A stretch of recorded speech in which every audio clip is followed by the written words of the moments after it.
السلام علیکم، welcome back to my channel. بات کر لیتے ہیں الرجی کے بارے میں، کیونکہ ایوری سیزن ونٹر میں الرجیز اور ان کی ڈیفرنٹ فارمز جو ہیں بہت کامن ہوتی ہیں۔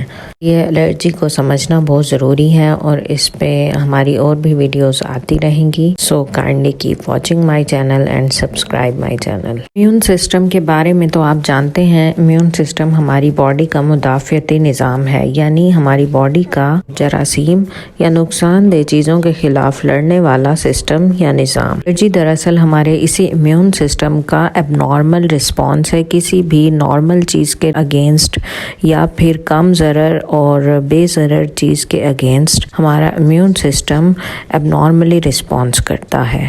یعنی جو چیز نقصان پہنچانے والی نہیں ہوتی، امیون سسٹم اس کے خلاف بھی جنگ کرنے لگ جاتا ہے اور باڈی میں فائٹ کرتا ہے۔ اب چیز پہ ڈیپینڈ کرتے ہوئے یہ آپ کے جسم میں علامات پیدا کرے گا۔ جو چیز جس کے خلاف جسم الرجی کی علامات پیدا کرتا ہے اس کو کہتے ہیں الرجن۔ یوں کہہ لیجئے کہ جو چیز آپ کو الرجی کرتی ہے اسے کہتے ہیں الرجن۔ کے طور پہ اگر آپ کسی نئے انوائرمنٹ میں جاتے ہیں تو آپ کی باڈی آپ کو اس نئے انوائرمنٹ میں ڈھال دیتی ہے، مگر جن لوگوں کو الرجیز ہوتی ہیں اور الرجی کا پرابلم ہوتا ہے تو ان کے لیے نیو انوائرمنٹ میں ایڈجسٹ کرنا، اسپیشلی اس انوائرمنٹ میں جہاں وہ الرجن موجود ہوں، مشکل ہو جاتا ہے۔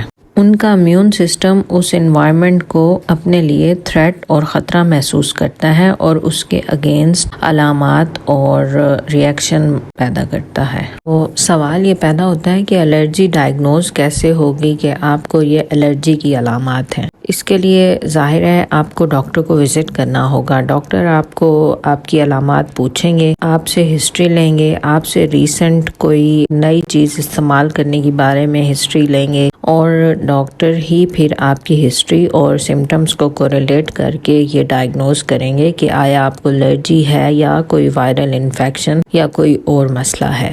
اس کے علاوہ بلڈ ٹیسٹ اور سکن ٹیسٹ بھی الرجی کے ڈائگنوسس میں استعمال ہوتے ہیں۔ بلڈ ٹیسٹ کی جب بات کی جائے تو بلڈ ٹیسٹ میں ہم سیلز اور اینٹی باڈیز دیکھتے ہیں الرجن کے اگینسٹ، لیکن بلڈ ٹیسٹ کا آرڈر اور ایڈوائس زیادہ تر ایک سیریس الرجک رسپانس میں دیا جاتا ہے۔ نارملی ڈائگنوسس کے لیے بلڈ ٹیسٹ نہیں استعمال کیے جاتے۔ پہلے نمبر پر آ جاتے ہیں سکن ٹیسٹ۔ آپ کے الرجسٹ یا الرجی اسپیشلسٹ جن کو ہم کہتے ہیں، وہی سکن ٹیسٹ زیادہ تر پرفارم کرتے ہیں۔ اس میں باریک سی نیڈل یا سوئی کے ذریعے آپ کو مختلف قسموں کی الرجن باڈی میں آپ کی سکن میں انجیکٹ کی جاتی ہیں اور بعد میں اس کا رسپانس دیکھا جاتا ہے۔ اگر آپ کو الرجی ہوگی تو آپ کی سکن کی وہ جگہ ریڈ اور سوزش زدہ ہو جائے گی۔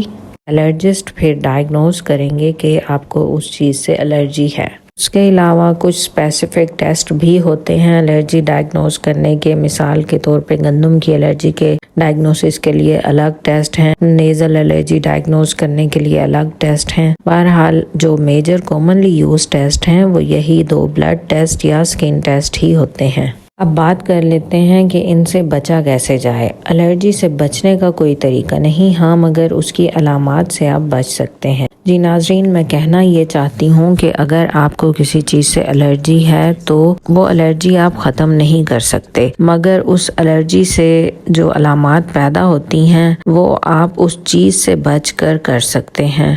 مثال کے طور پہ اگر کسی چیز سے آپ کو الرجی ہو جاتی ہے تو اس کا حل صرف یہی ہے کہ آپ اس چیز سے اوائڈ کریں۔ مثلاً اگر آپ کو کسی کھانے کی چیز سے الرجی ہے، پہلے تو آپ ایلیمینیشن ڈائٹ کا پروسیس کر کے یہ چیک کریں کہ آپ کو کس چیز سے الرجی ہے، یعنی آہستہ آہستہ ایڈ کریں اپنی ڈائٹ میں ڈیفرنٹ چیزیں اور پھر دیکھیں کہ آپ کو کس چیز سے الرجی ہو رہی ہے۔ جب آپ یہ جان جائیں تو پھر آپ اس چیز سے پراپر بچنے کی کوشش کریں۔ اگر آپ باہر سے مارکیٹ سے کوئی آئٹمز لیتے ہیں تو ان میں آپ اس کی ڈسکرپشن دیکھا کریں کہ اس ڈسکرپشن میں وہ چیز تو نہیں جس سے آپ کو الرجی ہے۔ مثلاً پینٹس ہے یا فش ہے جو کامنلی الرجک چیزیں ہیں۔ ہاں کانٹیکٹ الرجیز ہیں یا سیزنل الرجیز ہیں، ان کو آپ نے یہ آبزرو کرنا ہے کہ آپ کو کہاں زیادہ الرجی ہو رہی ہے، کس موسم میں ہو رہی ہے، باہر ہو رہی ہے، گھر پہ ہو رہی ہے، کسی اسپیشل جگہ پہ جاتے ہوئے ہو رہی ہے۔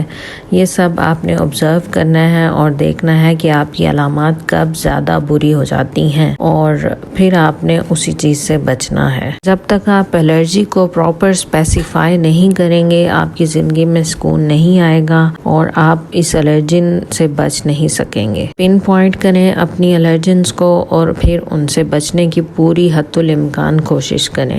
الرجی سے آپ کی لائف میں نہ صرف یہ کہ ہلکی پھلکی علامات رہتی ہیں، آپ کے اسکن کے ایشوز یا آپ کے اپر ریسپائریٹری ٹریکٹ کے ایشوز رہتے ہیں، بلکہ کچھ الرجیز ایسی بھی ہو سکتی ہیں جو لائف تھریٹننگ ہو سکتی ہیں۔ ان کو ہم کہتے ہیں اینافائلیکسس۔ اینافائلیکسس الرجی کی سب سے زیادہ سیریس کنڈیشن ہے، مگر یہ کچھ لوگوں کو ہوتی ہے۔ کچھ لوگوں کو فوڈ یا کسی اور الرجی سے اس حد تک الرجک ریئیکشن ہو سکتا ہے کہ ان کی سانس کی نالیاں تنگ ہو جاتی ہیں، ہارٹ ریٹ ان کا بڑھ جاتا ہے اور ان کی زبان اور منہ کی سوزش ہو جاتی ہے اور ان کے لیے سانس لینا بہت مشکل ہو جاتا ہے۔ یہ سیریس کنڈیشن بہت کم لوگوں کو ہوتی ہے اور اس کو پہلے سے ڈائگنوز کرنا پاسبل نہیں ہے، مگر ڈاکٹر سے مشورہ کر کے آپ اپنی الرجی کی سینسیٹیوٹی کے بارے میں جان سکتے ہیں اور اپنے الرجن سے بچ کے آپ اپنی الرجی کی علامات ختم کر سکتے ہیں۔ کا ڈاکٹر ہی آپ کو بہتر بتائے گا کہ آپ کو کس الرجی کا کس حد تک خطرہ ہے۔ تاہم بہت ساری الرجیز کا پھر بھی کوئی ایسا لائف تھریٹننگ خطرہ نہیں ہوتا اور ان کے ساتھ اپنی نارمل لائف آپ گزار سکتے ہیں۔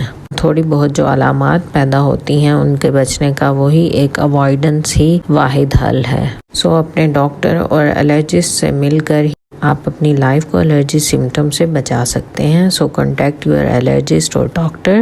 میں وہی بات کہنا چاہتی ہوں کہ آپ پلیز میرا چینل ضرور سبسکرائب کریں، اس سے بہت زیادہ موٹیویشن ملتی ہے اور اتنی ہی زیادہ ہم اپنی ویڈیوز میں ایفرٹ لگاتے ہیں اور اتنے ہی کامن اور ٹرینڈنگ ٹاپکس پر ہم ویڈیوز بناتے ہیں جتنا آپ ہماری اس ویڈیو کو لائک کریں گے اور ہمارا چینل سبسکرائب کریں گے۔ اللہ تعالیٰ آپ کو ہر قسم کی پریشانی، الرجی اور بیماری سے بچائے۔ Take care. اللہ حافظ۔